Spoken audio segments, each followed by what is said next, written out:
किसी जगह पे जब अत्याचार अपने चरम सीमा तक पहुंच जाता है, माना जाता है कि वो जगह श्रापित हो गया है। Hi, this is Shreya Chatterjee and welcome to our show well of horrors.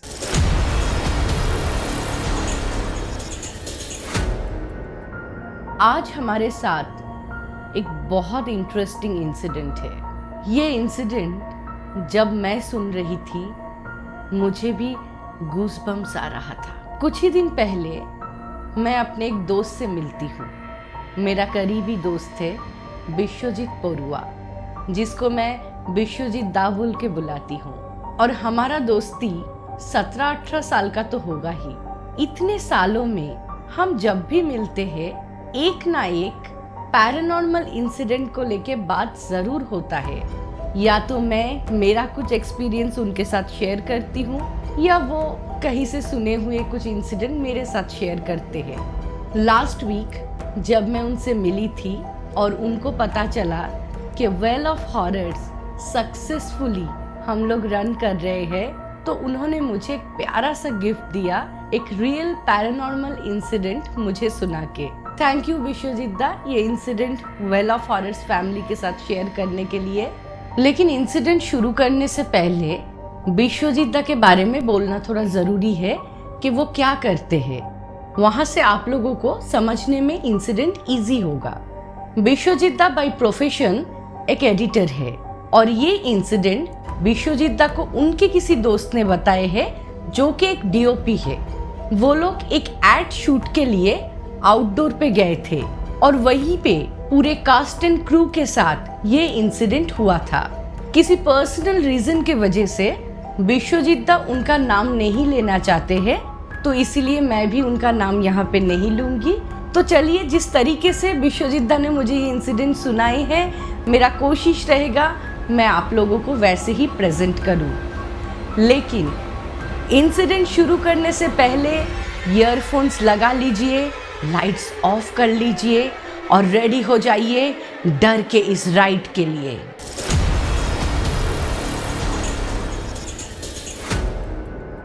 आज से करीबन 4-5 साल पहले का ये इंसिडेंट है। मेरे एक दोस्त जो कि कैमरा पर्सन है, वो एक एड शूट के लिए रांची गया हुआ था। वो शूट में करीबन 20 से 25 लोग थे, कास्ट एंड क्रू मिला के। एक लोकेशन ऑलरेडी डिसाइडेड था, लेकिन उस लोकेशन पे लोकल एमएलए के साथ कुछ प्रॉब्लम होने के वजह से लास्ट मिनट वो लोकेशन कैंसिल हो जाता है। वहाँ पे कुछ परमिशन नहीं मिलता है उनको। जो लोग शूटिंग या शूटिंग के परमिशन ऐसे चीज़ों के साथ परिचित है, उनको अच्छे से पता होगा कि अगर आप एक आउटडोर शूट के लिए गए हैं अपने कंप्लीट कास्ट एंड क्रू के साथ और इक्विपमेंट्स के साथ, वहाँ पे जाके अगर आपका शूट कैंसिल हो जाता है तो वो एक ह्यूज लॉस है। प्रोड्यूसर या क्लाइंट के ऊपर एक ह्यूज बर्डन रहता है जो कोई भी टीम अफोर्ड नहीं कर सकता है। तो वो लोग कुछ ऑल्टरनेटिव सॉल्यूशन ढूंढने की कोशिश करते हैं। इसी चक्कर में उन लोगों को एक फार्म हाउस मिलता है जो उनके एक्चुअल लोकेशन से काफ़ी दूर था। बोला जा सकता है कि वो एक फॉरेस्ट एरिया में था। उस टाइम पे उनको कुछ भी लोकेशन मिले वो उनके लिए एक गिफ्ट से बढ़कर कुछ भी नहीं था। लेकिन बहुत जल्दी उन सबको समझ में आने वाला था कि ये शायद गिफ्ट नहीं था। जैसे ही लोकेशन फाइनल हो जाता है, ये सब लोग अपना पूरा कास्ट एंड क्रू को लेके उस लोकेशन पे पहुंच जाते हैं। फार्म हाउस काफ़ी बड़ा था, तो सब लोग डिसाइड करते हैं कि पूरा टीम उसी लोकेशन पे रहेगा और वहीं से शूट भी होगा। इससे दो चीज़ें होगा, एक तो कोऑर्डिनेशन का प्रॉब्लम नहीं होगा और दूसरा आने जाने का जो टाइम है वो टाइम भी वो लोग शूट पे लगा सकते हैं, क्योंकि ऑलरेडी 2 दिन उनका वेस्ट हो चुका था। एक पुराना जमींदार का घर था वो फार्म हाउस। आज के डेट पे भी वो घर देख के समझ में आता है अपने जमाने में क्या रूप रहेगा इस घर का, क्या आलीशान था वो घर, उसका इम्पैक्ट आज भी दिखता है।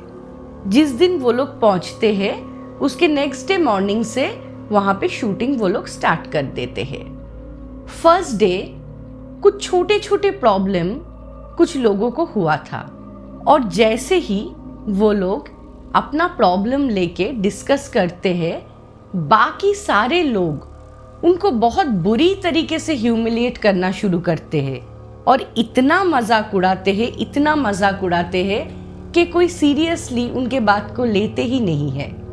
कुछ लोगों का बोलना था उनको कुछ अजीब चीजें हो रहे हैं जब से इस फार्म हाउस में वो लोग आए हैं, जैसे किसी को अपना कुछ सामान ना मिलना, किसी और का कुछ चीज अपने रखे हुए जगह से गिर जाना, ऐसे छोटे छोटे बहुत सारे चीजें हैं। इंडिविजुअली किसी को ये समझ में नहीं आया था कि उनके साथ कुछ प्रॉब्लम हो रहा है, लेकिन जैसे ही हर एक पर्सन दूसरे पर्सन से बात करता है अपने प्रॉब्लम को लेके, बहुत कम टाइम में वो लोग रियलाइज करते हैं कि शायद उनमें से बहुत सारे लोगों के साथ सिमिलर प्रॉब्लम हो रहा है और नेचुरली वो लोग एक कंक्लूजन पे पहुंच जाते हैं, शायद ये जगह हॉन्टेड है। लेकिन बहुत सारे सीनियर पर्सन थे उस शूट में जिन्होंने ऐसे ही हवा में उस बात को उड़ा दिए और उनके बातों को सीरियसली लिया ही नहीं। पहला दिन जैसे तैसे कट गया उनका। प्रॉब्लम शुरू हुआ नेक्स्ट डे फर्स्ट हाफ से ही वो लोग शूट नहीं कर पा रहे थे। कभी कोई धक्का मार के कैमरा गिरा दे रहा है, कैमरामैन ट्रॉली पे बैठा हुआ है और उसको क्लियरली समझ में आ रहा है कोई उसके पैर को जकड़ा हुआ है। और ये सारे चीजें कब हो रहा है? Day time. तो हम में से बहुत सारे लोग हैं जिनको लगता है कि नाइट टाइम ही ये पैरानॉर्मल एक्टिविटीज होते हैं। वो सही में गलत है। ये सारी चीजें होने का कुछ समय नहीं रहता है, क्योंकि वहां पे उस टीम के साथ जो हो रहा था वो सुबह के 12 बजे हो रहा था।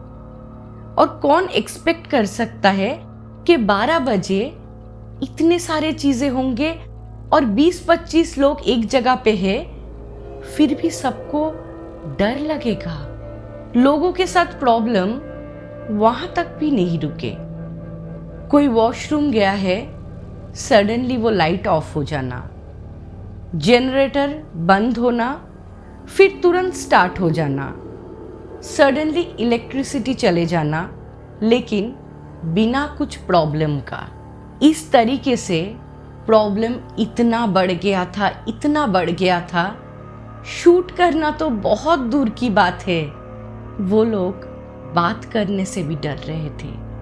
सेकेंड हाफ तक शूट हो ही नहीं पाया और उनको पैकअप कर देना पड़ा। ऐसा लग रहा था कोई चाहता नहीं है वो लोग वहाँ पे रुके, और स्लोली उनको भी समझ में आ गया था कि वो लोग गलत समय पे गलत जगह पे है। प्रॉब्लम ये था उनके पास इतने सारे इक्विपमेंट्स थे, उसी टाइम वहाँ से सबका निकल जाना पॉसिबल ही नहीं था। और अगर आधे लोग चले जाते और बस कैमरा केयरटेकर इन लोगों को ही रुकना पड़ता, वो भी पॉसिबल नहीं था, क्योंकि वहाँ पे जो डरावना सिचुएशन था वहाँ पे 4 या 5 लोग रुक नहीं सकते थे। तो रिस्पॉन्सिबिलिटी लेके शूट का डायरेक्टर और डीओपी ये सब लोग मिलके डिसाइड करते हैं कि नहीं, साथ में वो लोग आज की रात यहीं पे रुकेंगे और कल अपने पूरे टीम को लेके तभी यहाँ से निकलेंगे। वो लोग ये डिसाइड तो कर लिए थे, लेकिन और भी प्रॉब्लम होना बाकी था उनके साथ। सब अपने अपने रूम में चले जाते हैं, लेकिन वहाँ पे कोई भी सो नहीं पा रहा था। सबके साथ कुछ ना कुछ खोए जा रहा था।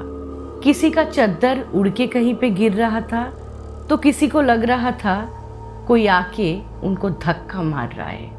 आज के डेट में बात करते हुए काफ़ी हंसी आता है, लेकिन उस समय उनको हंसी नहीं आ रहा था। उनका हालत बदतर से बदतर होते जा रहा था। नेटवर्क नहीं था वो एरिया में, जिसके वजह से ओवर फोन कम्युनिकेशन भी नहीं कर पा रहे थे किसी और के साथ। करीबन रात के 11 बजे वो लोग डिसाइड करते हैं कि पूरा टीम एक ही रूम में रुकेगा। अब सोचिए, एक टीम में 20 से 25 लोग हैं, सारे एडल्ट हैं, सारे वेल एस्टैब्लिश्ड है और वेल एडुकेटेड भी। वो 20 से 25 लोग ऐसा क्या हुआ था कि डिसाइड करते हैं कि एक ही रूम में बैठे रहेंगे। मुझे लगता है आप लोग समझ सकते हैं उनके ऊपर वहाँ पे क्या बीत रहा था। डर के मारे सिमट के पूरा टीम एक ही रूम में रात गुजारता है और नेक्स्ट डे सुबह होते ही वो लोग वहाँ से निकल जाते हैं। वहाँ से निकल के जब वो लोग सिटी में आ गए थे और अपने प्रॉब्लम को लेके बहुत परेशान थे, इनफैक्ट जो लोकल कोऑर्डिनेटर ने उनके लिए वो जगह अरेंज करके दिया था, उनके ऊपर पूरा टीम टूट पड़ता है और ऐसा सिचुएशन होता है उसको आज मारेंगे ही मारेंगे ये लोग। बहुत दबाव में आने के बाद वो पर्सन, वो कोऑर्डिनेटर मानता है वो फार्म हाउस हॉन्टेड है। बस यहाँ तक ही नहीं, उस फार्म हाउस के बारे में ऐसा कुछ चीज़ इनको पता चलता है जो सुनने के बाद इनके पैरों के नीचे से ज़मीन खिसक गया था।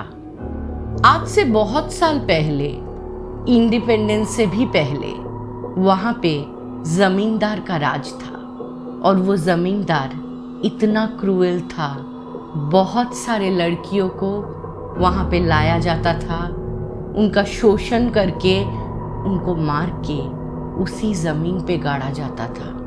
धीरे धीरे ज़मींदारी चला गया, लेकिन वो सारे लोगों की आत्माएं, वो सारे तड़पती लड़कियों की आत्माएं उस जगह को इतना श्रापित कर चुका था, उस जगह पे कोई भी एक रात भी गुजार नहीं पाता है।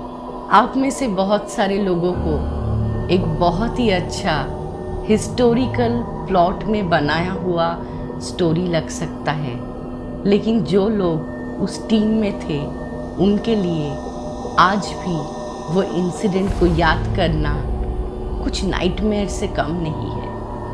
वो जगह का हालत इतना खराब है, ना उस जगह को कोई खरीदता है और ना ही वो लोग बेच पाते हैं, ना ही किसी को रेंट पे दे पाते हैं, क्योंकि जो कोई भी आता है फर्स्ट नाइट ही उनको समझ में आ जाता है कि हॉन्टेड है और अपना जान बचा के वहाँ से भाग जाता है। मेरे दोस्त ने मुझे ये बताया था लास्ट में कि लाइफ में कुछ भी हो जाए उस जगह पे कभी वापस नहीं जाऊंगा। और आज भी जब सोचता हूँ उस जगह के बारे में, लगता है कितना स्ट्रेंथ था हम में कि 2 रात वहाँ पे रुक के अपना जान बचा के वापस आ पाया हूँ। ये इंसिडेंट बोलते हुए भी सच में एक अजीब सा फील आ रहा था जो एक्सप्रेस नहीं कर सकती। सच में अजीब लग रहा है कि कैसे 2 रात उन लोगों ने वहाँ पे बिताए थे। थैंक यू विश्वजीत दा, एक बहुत ही अच्छा इंसिडेंट वेल ऑफ हॉरर्स को गिफ्ट करने के लिए। आप लोग कमेंट्स करके ज़रूर बताइएगा कि ये इंसिडेंट आप लोगों को कैसा लगा। आशा रहेगा आगे भी विश्वजीता का बोला हुआ बहुत सारे इंसिडेंट मैं आप लोगों के साथ शेयर करूं। अगर आप हमें इंसिडेंट लिख के भेजना चाहते हैं तो हमें मेल कीजिए wellofhorrors@gmail.com पे। अगर आप मेल नहीं कर सकते हैं तो आप हमें वेल ऑफ हॉरर्स के फेसबुक या इंस्टाग्राम पेज पे जाके वॉइस रिकॉर्डिंग भी भेज सकते हैं। लिंक डिस्क्रिप्शन में रहेगा। तो मिलते हैं नेक्स्ट वीक कुछ रियल सुपरनैचुरल या पैरानॉर्मल इंसिडेंट के साथ। तब तक good night and stay tuned.